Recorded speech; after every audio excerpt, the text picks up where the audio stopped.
How to use tone detector in Grammarly. Hello everyone, welcome back into the channel. In this video today, I'll guide you the steps on how you can use tone detector in Grammarly.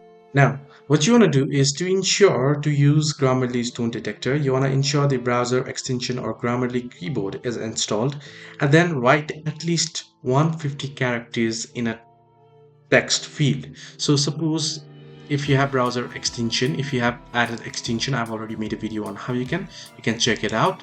So if I check on here Grammarly here, and if I click on Go Get Pro, here you can see I have the free plan currently, and then here you can see it says write without mistakes and see your writing tone. So if you do not have Pro, you can still see your writing tone.